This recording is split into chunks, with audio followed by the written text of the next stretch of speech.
Yeah, in life, everything that I've been trying to do and explain, especially in terms of the books that we've been writing, there's particularly one that reminds me of the kind of atmosphere that I'm exposed to right here. It's called Land Law in Uganda and Emerging Situations.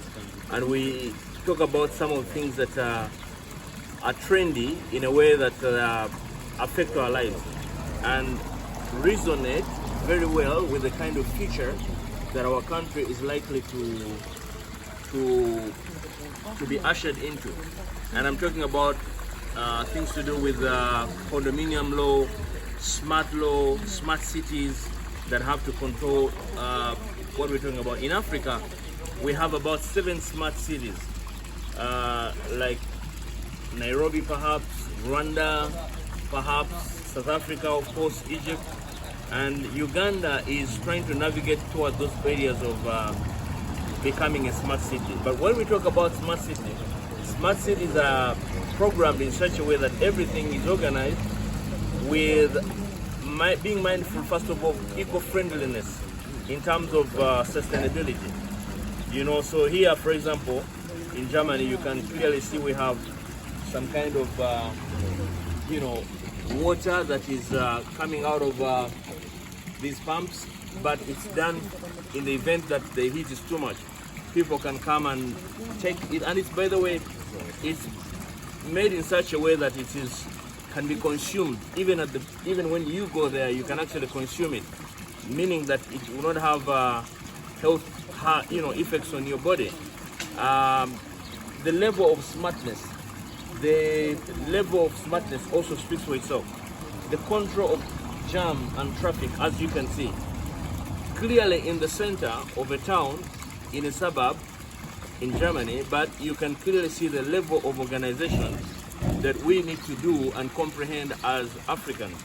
I think it's time that we transcended from cities that have no sense of organization to program our cities so that they can accommodate the future. I look at them in a sense that when I benchmark with where we come from or where I come from, then there are certain things that I can pick out and say this is good for our country. You look at the level of the greenery. You can focus on, look at that beautiful flowers that are planted over there. And they're looked after by the city council.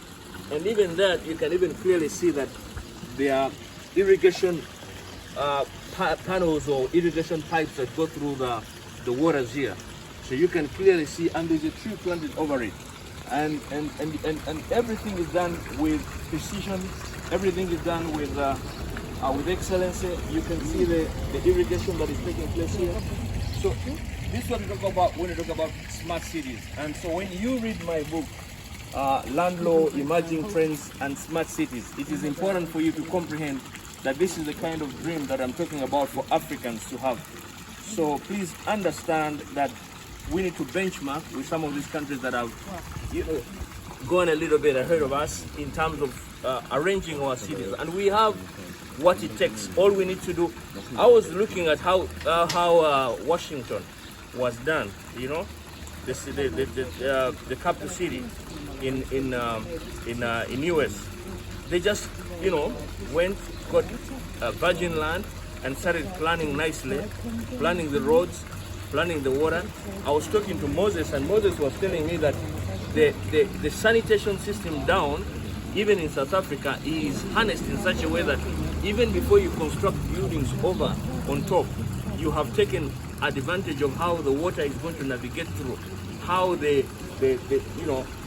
sewage is going to navigate through. So everything is done with precision and with direction. So it's not a question of gambling. It's a question of organization, sitting down, planning with architects, planning with engineers, planning with smart people, and then you can organize your city in way of transform your country into smart cities. So this becomes important as an emphasis. So please, as a country, I think that's the lesson for us. God bless you.